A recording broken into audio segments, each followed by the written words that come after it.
येशू जेव्हा गत्समनी बागेमध्ये प्रार्थना करत होता, आपण लुकाचा 22वा अध्यायाचं 42वं वचन वाचूया. लूक 22:42. जेव्हा येशू ख्रिस्त गत्समनी बागेमध्ये प्रार्थना करत होता, तो एक गोष्ट खूप तीव्रतेने, या वेदनेने एक गोष्ट, तो प्रार्थना एका गोष्टीबद्दल प्रार्थना करत होता. तो म्हणाला, हे बापा, तुझी इच्छा असली तर हा प्याला माझ्यापासून दूर कर, तरी माझी इच्छा नको तर तुझी इच्छा पूर्ण हो. येशू ख्रिस्त सांगत होता की हे पित्या, हा जो प्याला आहे माझ्यापासून दूर कर, परंतु माझी नाही तर तुझी इच्छा पूर्ण कर. आणि 44वं वचन हे सांगतं, तेव्हा अत्यंत कष्टी होऊ त्याने अधिक आग्रहाने प्रार्थना केली आणि त्याचा धाप रक्ताच्या मोठमोठ्या थेंबांसारखा होऊ भूमीवर पडू लागला. येशू ख्रिस्तांनी येशू ख्रिस्ताच्या ज्या शरीराच्या भागामधनं रक्त सांडलं, त्याचं प्रत्येकाचं एक सिग्निफिकन्स, की तिथूनच रक्त का सांडलं गेलं. तर आता इथे जेव्हा येशू ख्रिस्त गत्समनी बागेमध्ये प्रार्थना करत होता आणि त्याला एवढं त्या पापांचं बर्डन होतं किंवा एवढं ओझं होतं, त्याने कधी पाप नव्हतं केलं.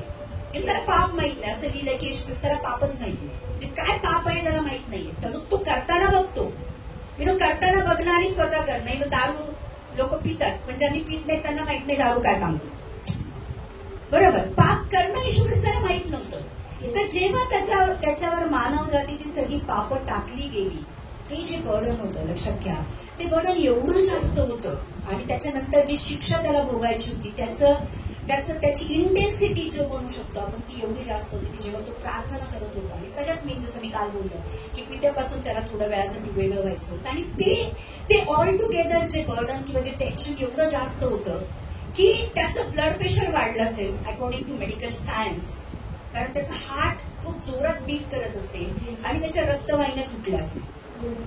आणि त्या रक्तवाहिन्या जेव्हा तुटल्या आणि जेव्हा घाम येत होता, त्या घामामधनं त्याचं रक्त मोठे मोठे थेंब, असं लिहिलेलं आहे की त्या जमिनीवर पडत होते. तर हे जे रक्त येशू ख्रिस्ताने जे सांडलं, ते आम्ही जे परमेश्वराच्या विरुद्ध जाऊन पाप करतो किंवा आमची इच्छा पूर्ण करतो त्यासाठी होतो. तो काय प्रार्थना करत होता, होत असेल तर हा प्याला माझ्यापासून दूर कर, परंतु कुणाची, माझी नाही तर तुझी इच्छा.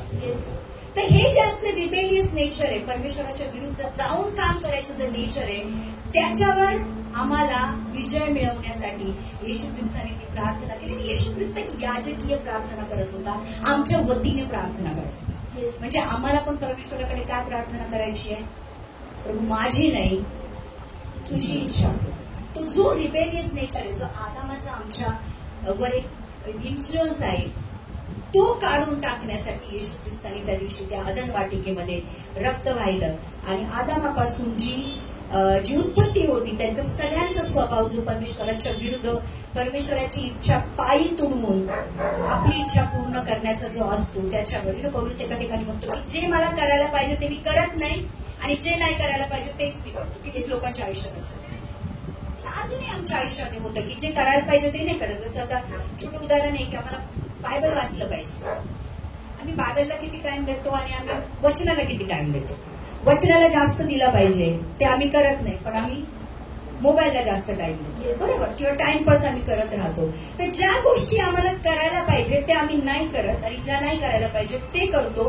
हा नेचर आदामाचा आहे. पण येशू ख्रिस्ताने त्या दिवशी गत्समनी बागेत जी प्रार्थना केली, तो येशू जेव्हा प्रार्थना करत होता की माझी नको तर तुझी इच्छा पुरी हो, तो एक याजकीय प्रार्थना करत होता. म्हणजे तो आम्हाला रिप्रेझेंट करत होता आणि तो आम्हाला सांगत होता की आता आजपासून तुम्ही ही प्रार्थना करा की प्रभू माझी नाही तर तुझी इच्छा पूर्ण करा. ते करत असताना त्याने आपले रक्त सांडले आणि आमच्या रिबेलियस किंवा जे विद्रोही जो स्वभाव आहे त्याच्यापासून आम्हाला मुक्त केले की आम्ही पण अशी प्रार्थना करावी की पित्या माझी नाही तर तुझी इच्छा माझ्या जीवनात पूर्ण हो. शैतानाने येशूला एक शॉर्टकट दिला होता की तुम्हाला नमन कर, मी तुला जगाचं सगळं वैभव आणि राज्य देईल. शैतान आम्हाला खूप सारे शॉर्टकट्स देतो आजही. चर्चला नको जाऊ तुला मी चांगली नोकरी मिळवून देतो ना. बरेच लोक आमच्याकडे येतात की अशा प्रार्थना करा, आहे ना, नोकरी पाहिजे. आणि जेव्हा इंटरव्ह्यूला जातात तर इंटरव्ह्यूअर बोलतो की संडेला पण काम करायला लागेल, चालेल का, तुला एक चांगलं पॅकेज देतो.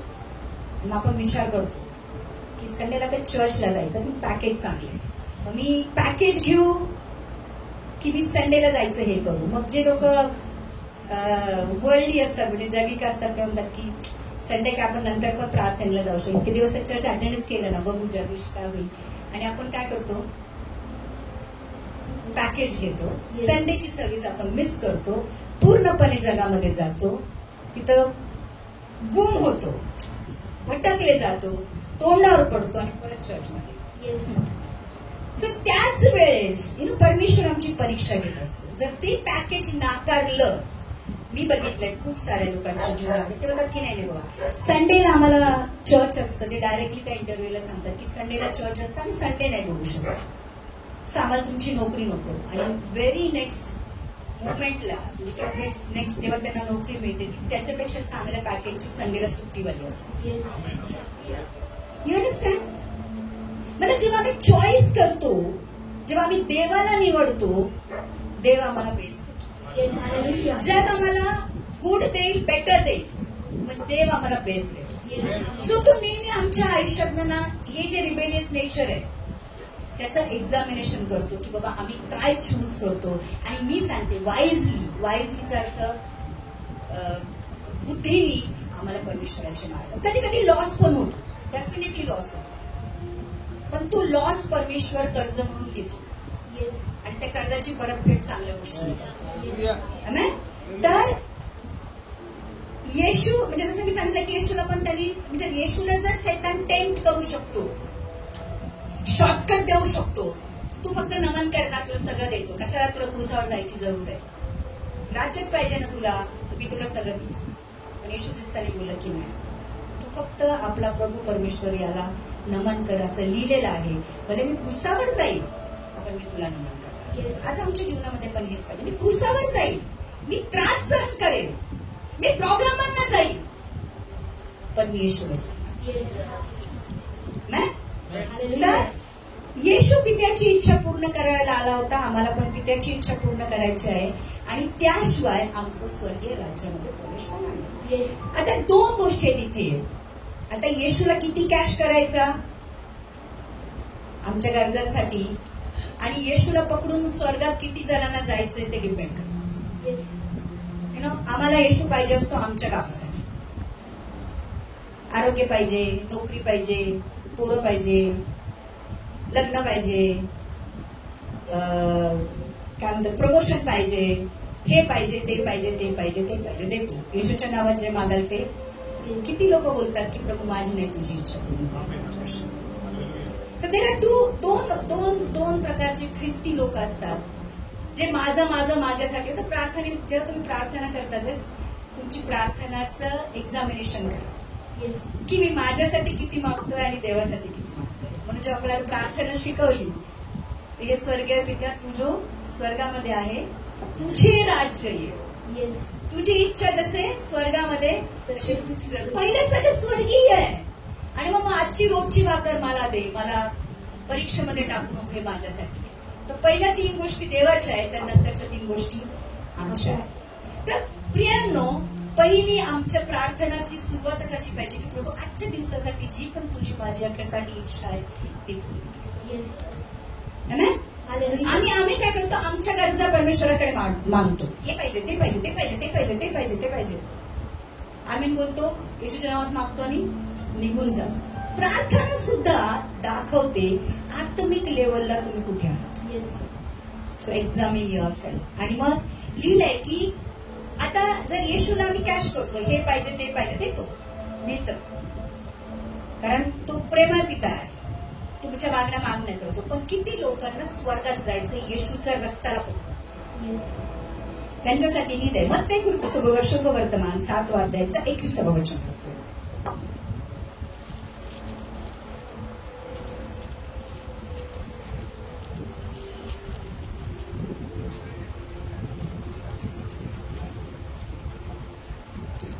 जो कोणी मला प्रभू प्रभू म्हणतो तो प्रत्येक जण आकाशाच्या राज्यात जाईल असे नाही, तर माझा बाप जो आकाशात आहे त्याच्या इच्छेप्रमाणे जो करतो तोच जाईल. ते येशूने स्वीकार केल्यानंतर काय झालं पाहिजे? आमचं जीवन कुणाचं झालं पाहिजे? देवाचं झालं पाहिजे, येशूचं झालं पाहिजे. बरोबर. आता मग आमच्या जीवनामध्ये कुणाची इच्छा पूर्ण झाली पाहिजे? देवाची इच्छा. बरोबर. आणि आपण प्रार्थना काय करतो येशूला स्वीकार केल्यानंतर सुद्धा? स्पेशली जेव्हा लग्नाची गोष्ट येते, आम्हाला तीच मुलगी आवडते ना, मला तिच्याशीच लग्न करायचं असतं. बरोबर. आणि देव सांगत असतो की अरे ती धार्मिक नाहीये, की तुला देवापासून दूर घेऊन जाईल, ही माझी इच्छा नाहीये. पण आम्हाला पाहिजे, आम्ही इतकं प्रेमामध्ये पागल झालेलो असतो की आम्हाला तीच मुलीशी लग्न करायचं असतं. ते म्हणतो कर, आणि मग दोघं पण देवापासून दूर होतात. ती जी जगी गोष्टी आहे ते तुम्हाला जगी गोष्टींकडे घेऊन जातात आणि मग तुम्ही पापामध्ये पडता आणि देवापासून दूर. परमेश्वराला तुमच्यासाठी खूप चांगली धार्मिक मुलगी द्यायची असते, जी देवाची सेवा करेल. तुम्ही दोघं मिळून, देवाची योजना असते की तुम्ही दोघं मिळून सेवा करा, पण आम्ही आमची मर्जी पूर्ण करतो. तर इथे असं लिहिलेलं आहे की हे प्रभू जो म्हणतो तो प्रत्येक जण आकाशाच्या राज्यात जाईल असे नाही, पण कोण जाणार? जो बापाची इच्छा जो आपल्या बापाची इच्छा पूर्ण करेल तोच. मला तुम्हाला फक्त येशू तुमच्यासाठी इथं कॅश करायचा आहे की तोच येशू घेऊन तुम्हाला स्वर्गात जायचं. पण मग स्वर्गात जायचं असेल तर तुमची इच्छा नाही, कोणाची? देवाची. प्रियानो, हे समजून घ्या. क्रूस फक्त गुड फ्रायडेला समोर आणू नका. क्रूस प्रत्येक गोष्टीमध्ये जेव्हा आम्ही चॉईस करतो त्यावेळेस तो आमच्या समोर असला पाहिजे. प्रत्येक गोष्ट जी आम्ही आमच्या आयुष्यामध्ये निर्णय घेतो त्या प्रत्येक गोष्टीमध्ये आम्हाला येशूला विचारलं पाहिजे की तुझी इच्छा काय आहे, तुझ्या इच्छेप्रमाणे कर. बरेचदा चांगल्या गोष्टी गमवाव्या लागतात. चांगल्या व्यक्ती ज्यांच्यावर आपण खूप प्रेम करतो त्या जातात. ते म्हणतो जा, ज्याच्यावर तुझं जास्त प्रेम आहे तेच नाही पाहिजे मला तुझ्या आयुष्यामध्ये, कारण मला तुझं प्रेम पाहिजे 100%. तर चांगले जॉब जातात, चांगल्या व्यक्ती जातात, चांगले रिलेशनशिप जातात, प्रॉपर्टी जाते, कधी कधी पैसा जातो, कारण आपला मन त्याच्यामध्ये असतो. आणि देव हा जलन रखने वाला परमेश्वर आहे. तो ईर्षावान परमेश्वर आहे. त्याला तुमच्या आयुष्यात दुसरं कोण नाही पाहिजे असतं. जसं त्याने आम्हाला नवरी बोललंय आणि मग नवरीच्या आयुष्यात दुसरा कोण आला तर नवरा काय करेल? ठेवेल का? मग जो तुमच्या आयुष्यात येतो त्यालाच काढून टाकतो. आणि जेव्हा परमेश्वराच्या इच्छेने चालतो सगळ्या गोष्टी काटछाट होतात. जी डाली तो म्हणतो की जी फांदी फळ ते त्याचं तो काय करतो? काटछाट करतो. म्हणजे जेव्हा काटछाट होते तेव्हा दुःख होतं. कारण फांदीला पण दुःख होतं ना बाबा. इतके दिवस ती पानं हे केलेली असतात. तो फांदीचा भाग माझ्या जीवनाचा आवश्यक भाग असतो. आणि एक दिवस परमेश्वर म्हणतो, मी परमेश्वराला, बरेचदा असं होतं की जेव्हा आम्ही म्हणतो परमेश्वरा माझी नाही तुझी इच्छा पूर्ण हो, आणि मग दुःख येतं, संकट येतात, प्रॉब्लेम येतात, व्यक्ती दूर जायला लागतात, नोकरी सुटते. हे काटछाट आहे. टेक इट एज काटछाट. ज्या अनावश्यक गोष्टी आहेत त्या परमेश्वर काढून टाकतो, कारण त्याला पाहिजे असतं की ती जी फांदी आहे ती जास्त फळ घेऊन. आणि जेव्हा काटछाट होते तेव्हा दुःख मानू नका. परमेश्वर त्याच्यापेक्षा चांगल्या गोष्टी आम्हाला देऊ इच्छितो. तर पहिली गोष्ट जेव्हा आम्ही येशूला स्वीकार करतो तेव्हा आमच्या आयुष्यात ही झाली पाहिजे की आमचं जे रिबेलियस नेचर आहे ना ते गेलं पाहिजे. माझ्या म्हणण्याने जेव्हा आम्ही येशूला ख्रिस्ताला स्वीकार करतो पहिली गोष्ट आपल्या जीवनात आली पाहिजे ती म्हणजे नम्रता. देव जे म्हणेल ना तो कोकरासारखा होता. असं लिहिलंय की जेव्हा येशू ख्रिस्ताला वधस्तंभावर नेत होते तेव्हा ऊन कतर जेव्हा ते हे काढतात ना, जे ऊन कतरने वाले लोकर जेव्हा कापतात तेव्हा ते जे कोपरू असतं ना ते एकदम शांतपणे उभं असतं, काही हालचाल करत नाही, काय करत नाही. येशू ख्रिस्त तसा तुम्ही बघितलं स्वर. आपण जेव्हा त्याला पकडल्या बसून क्रुसावर देईपर्यंत येशू ख्रिस्ताने कधी एखादा अपशब्द वापरला, कधी राग केला, कधी हे केलं, शांतपणे त्यातनं तो गेला.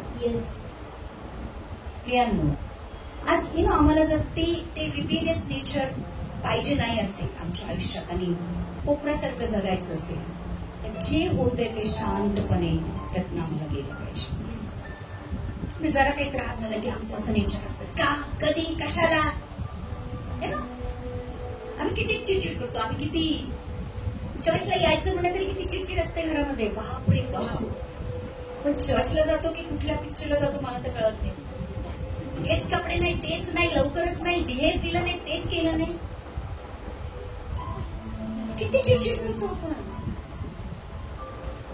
आणि जर येशू ख्रिस्ताच्या चर्च मध्ये आपण येतो तर कुठल्या कुठल्या कुठल्या कुठल्या कुठल्या वृत्तीने किंवा कुठल्या स्वभावाने पहिली गोष्ट आमच्या आयुष्यात आली पाहिजे नम्रता.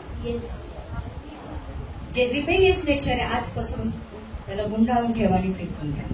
कारण हे प्रभू बोलणारे लोक परमेश्वराच्या राज्यात प्रवेश करणार नाही, परंतु तेच जे पित्याची इच्छा प्रमाणे. पित्याची इच्छा आहे की तुम्ही नम्र, प्रत्येक छोट्या छोट्या गोष्टीमध्ये तुम्ही विचारावं की प्रभू तुझी इच्छा काय. आणि तेव्हा जेव्हा आम्ही परमेश्वराला विचारतो ना, तेव्हा ना आपलं लेकरू आपल्याकडे येतं, म्हणतं मम्मी मी काय करू, तुला काय मदत करू. ना माझी पोरी लहान होतं तेव्हा विचारले मग काय मदत करू. मला इतकं चांगलं वाटायचं की अरे माझं लेकरू मला विचारते. तसं आम्ही जेव्हा परमेश्वराकडे जातो तेव्हा परमेश्वर विचारतो प्रभू मी काय करू, मी काय करू. जर मी जर आई आहे, माझं छोटं बाळ मला येऊन विचारतं की मी काय करू, तर मला किती आनंद होतो. मी म्हणणार अरे हे कर, जाऊ चल ते कर, आणि ते आनंदाने उड्या मारत जात आणि ते काम करतात. सिमिलरली तो पिता आहे, त्याच्याकडे पित्याचं हृदय. जेव्हा आम्ही जाऊन विचारतो ना पिता मी काय करू तुझ्यासाठी, त्याचं हृदय आनंदाने भरून. आणि असे जे काम करणारे लोक आहेत ना, आपल्याला वाटतं स्वर्गीय राज्यात कोणी पण जाईल, वाटतं इतकं इझी आहे नाही. प्रत्येकाचा न्याय होणार आहे, प्रत्येक विचाराचा न्याय होणार आहे. It's not that easy. आपण स्वर्गाचं राज्य कधी घेतच नाही, आम्हाला फक्त पृथ्वीवरच राज्य दिसतं. आज काय मिळेल, उद्या काय मिळेल, पुढच्या 5 वर्षासाठी 10 वर्षासाठी मला काय पाहिजे, आम्ही त्याची सगळी तरतूद करून ठेवतो. मेल्यानंतरची तरतूद आम्ही कधीच करत नाही. तर प्रत्येक गोष्टीमध्ये आम्हाला काय विचारलं पाहिजे की प्रभू तुझी इच्छा काय. सकाळी उठल्या जेव्हा तुम्ही प्रार्थना करणार, बोलायचं प्रभू येशू आजच्या दिवसासाठी तुझी काय, जे चांगली कामं करण्यासाठी तू माझ्यासाठी ठेवलेली आहे ती कुठली, ती माझ्या प्रकट करा ती कामं माझ्याकडे. बघा मग दिवसभरात तुमच्याकडनं लोकांसाठी प्रार्थना होती, तुम्ही आजाऱ्यांना जाऊन भेटाल, कोणाला मदत कराल, चर्चची कामं कराल, खूप सारी चांगली कामं तुमच्या वैयक्तिक कामाच्या व्यतिरिक्त परमेश्वर तुमच्याकडनं. तर पहिली गोष्ट आमचं जे रिबेलियस नेचर आहे त्याच्यावर परमेश्वर आम्हाला काय देतो, विजय देतो. दुसरी गोष्ट त्याच्या काट्यांच्या मुकुटाद्वारे जो रक्त सांडलं गेलं, परमेश्वराच्या श्रापांचं ते प्रतीक होतं. आणि उत्पत्ती 3:18 मध्ये लिहिलंय. किती लोकांना वचन कळतंय? कळतंय? 3:18 ती तुझ्यासाठी काटे व काटेरी झाडेही उपजवी आणि तू शेतातील वनस्पती खाशील. इथे लिहिलंय की जेव्हा आदामाने पाप केलं तेव्हा परमेश्वराने भूमीला श्राप दिला. तोपर्यंत जी भूमी होती, जी जमीन होती, ती फक्त चांगले फळ उगवत होती. पण जेव्हा श्राप आला तेव्हा काय आले, काटे आले, कष्ट आले, घामाचं भाकरी आली. आणि मग जेव्हा पाप आलं ना, पाप एकटं येत नाही. मी नेहमी सांगते की पाप येतं ते दुःख घेऊन येतं, शैतानाचा अधिकार घेऊन येतं, नंतर कष्ट घेऊन येतं, श्राप घेऊन येतं, मृत्यू घेऊन येतं, आजार घेऊन येतं. आणि मग ते पापाची आम्हाला परतफेड करावी लागते. तर पापांच्या श्रापापासून आम्हाला जर मुक्त व्हायचं असेल, म्हणजे पापांच्या श्रापातून मुक्त होण्यासाठी येशू ख्रिस्तानी जे काटे श्रापाचं प्रतीक आहे ते आपल्या डोक्यावर त्याचा काटाचा मुकुट घेतला. म्हटलं की जिथून जिथून येशू ख्रिस्ताचं रक्त सांडलं त्या प्रत्येक जागेचं सिग्निफिकन्स आहे. आणि ते जेव्हा त्याच्या डोक्यावर काट्यांचा मुकुट टाकला गेला त्यावेळेस असं झालं होतं की जे रक्त सांडलं होतं ते आमच्या शापांसाठी होतं. आणि मत्तय शुभवर्तमानचं 27 अध्यायाचं 29 वचन हे सांगतं की येशूच्या डोक्यावर काट्यांचा मुकुट घातला गेला.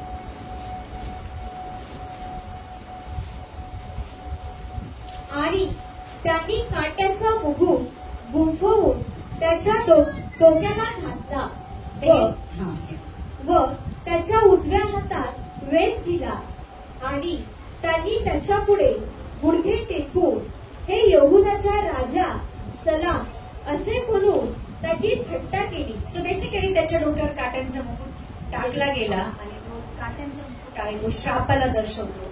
आणि गलतीकराचं पत्राचा 3 अध्यायाचं 13वं वचन हे सांगतं. गलेशियन्स 3:13 मध्ये लिहिलंय,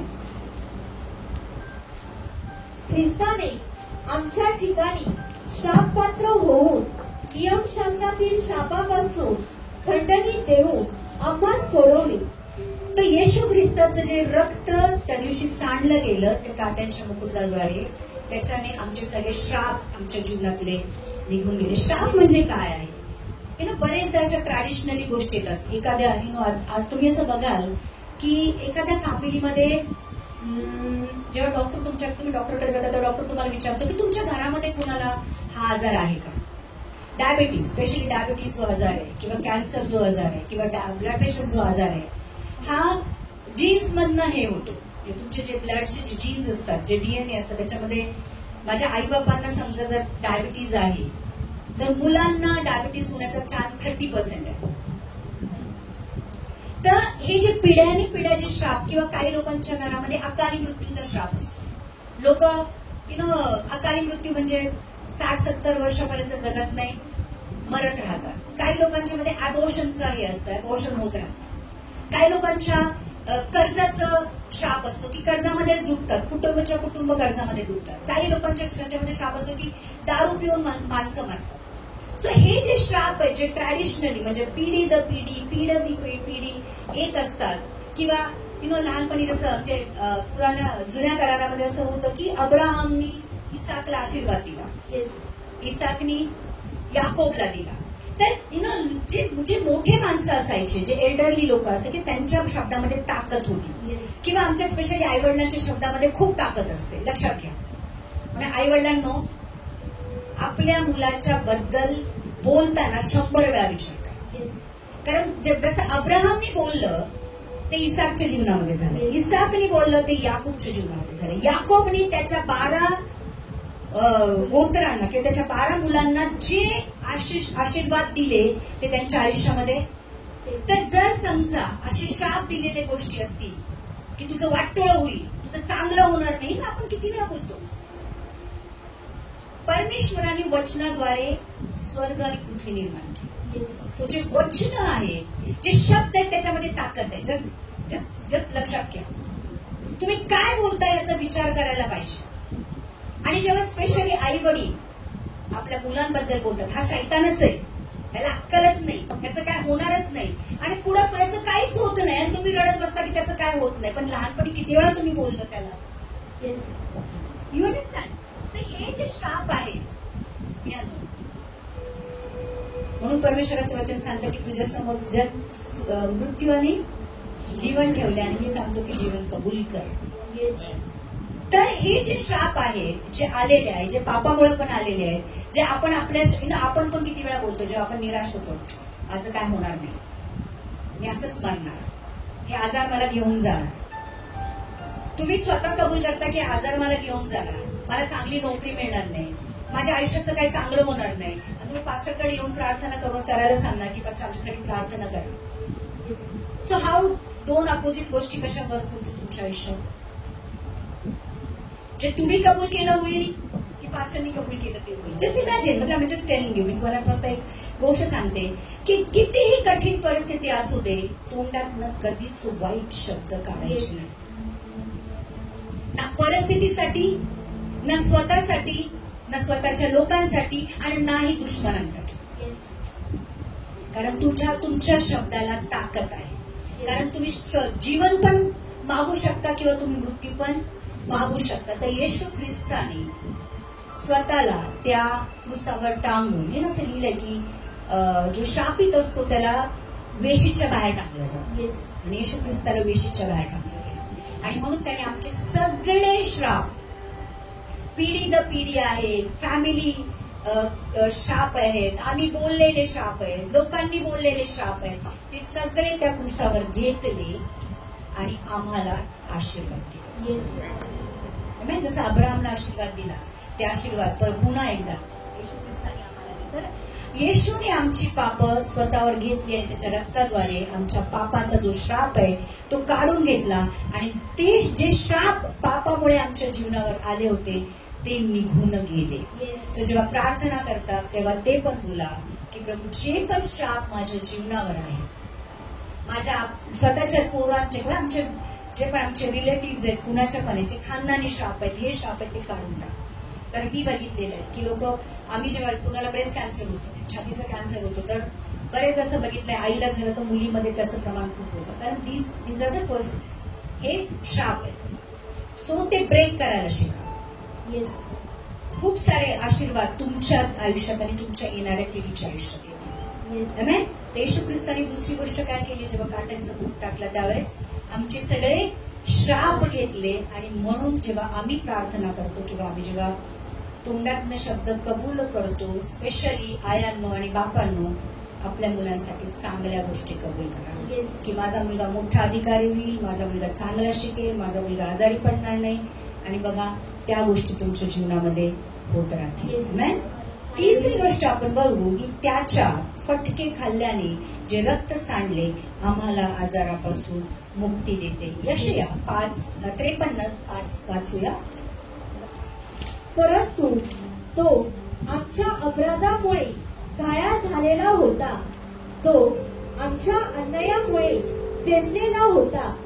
आमची शांती साधण्यासाठी शिक्षा त्याच्यावर पडली होती आणि त्याला मारलेल्या फटक्यांनी आम्हास आरोग्य मिळाले आहे. सो आम्ही नेहमी जेव्हा आजारी पडतो तेव्हा आम्ही येशूचं हे वचन कबूल करतो की त्याच्या मारलेल्या फटक्यांनी आम्हाला आरोग्य मिळतं. तर जेव्हा आदामाला बनवलं तेव्हा त्याच्यामध्ये आजार नव्हते. लक्षात घ्या, आदाम एक परफेक्ट मनुष्य होता, त्याच्यामध्ये आजार नव्हते. आणि जेव्हा आदामामध्ये जीवनाचा श्वास फुंकला गेला, आदामाचे हृदय आणि फुफ्फुसे काम करायला लागली, रक्तप्रवाह सुरू झाला आणि जे रक्त त्याच्या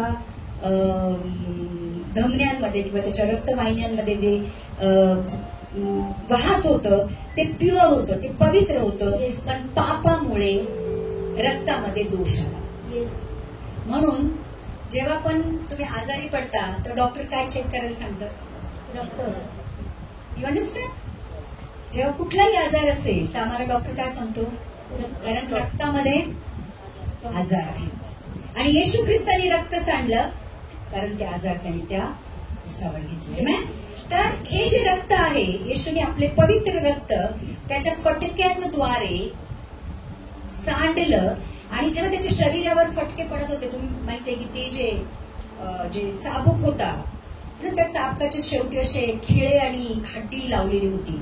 जेव्हा तो चाबूक येशू ख्रिस्ताच्या पाठीवर घुसत होता, तो त्या मांसामध्ये रुतत होता आणि जेव्हा तो ओढला जात होता तेव्हा मांस आणि रक्त हवेमध्ये उडत होते. आणि फटके केव्हा देतात? आपण फटके केव्हा देतो? कुणाला? जेव्हा कोणी पाप करतो. तर येशूने पाप केलं होतं नाही, तरी त्यांनी ते फटके कशासाठी होते? म्हणजे आम्ही जी पाप करतो, बघा बरेचदा पापांमुळे आजार येतात. कुठल्याही गोष्टीचा कुठल्याही आजाराचं जे मूळ कारण असतं ते कुठे ना कुठे आपलं पाप असतं. खूप जास्त विचार केल्याने डॉक्टर बोलतात की ब्लड प्रेशर असेल तर काय बोलतात? जास्त टेन्शन, चिंता करणं पण पाप आहे. तुम्हाला माहितीये परमेश्वरचं वचन काय सांगतं? चिंता करू, कुठल्याही गोष्टीची चिंता करू नको. कुठल्याही गोष्टीची मतलब किती गोष्टी येतात आणि आपण किती चिंता करतो. सो चिंता करणं सुद्धा पाप आहे. आणि जेव्हा पाप करतं तर काय होतं? मग आजार येतात. जास्त जेवलं वजन वाढतं, ऍसिडिटी होते, पाप आहे. जेवढं पाहिजे तेवढंच खाल्लं पाहिजे ना. चुकीचं खाल्लं, बरं वडापाव खाल्लं तर काय होतं? दुसऱ्या दिवशी ऍसिडिटी होते, जुलाब होतं. आणि आजकाल तर एवढे जेवणाचे प्रकार निघाला तरी बापरे बाप, आणि सगळे वाईट आहेत. Pizza, burger, pasta, vada pav, samosa, आणि आम्हाला तेच खायला लागतं. आणि मग ते खाल्ल्यानंतर ते पण पाप आहे. बिकॉज सी, देवाने तुम्हाला शरीर दिलंय, हे तुमचं नाहीये. येशूच्या रक्ताद्वारे ते खरीदलं गेलं. आता तुम्ही शरीराचे मालक नाहीये, you are a manager. You understand. आपल्याला वाटतं की माझं शरीर आहे, माझं जीवन आहे, मी जे करेल ते करेल. मला तुम्हाला काय करायचंय, आपण देवाला पण सुनवतो. येस. बरोबर. तर आपल्या असं लिहिलंय की जर शरीर पवित्र आत्म्याचं मंदिर आहे तर मंदिराची काळजी कशी घ्या. मंदिराला स्वच्छ ठेवाल, येस. मंदिराला ज्या आवश्यक गोष्टी ते द्याल. मग जेव्हा आपण म्हणतो की माझं शरीर पवित्र आत्म्याचं मंदिर आहे तर काय खावं काय प्यावं हे पण मंदिरामध्ये कळलं पाहिजे की नको. मला सांगा. येस. तर शरीराला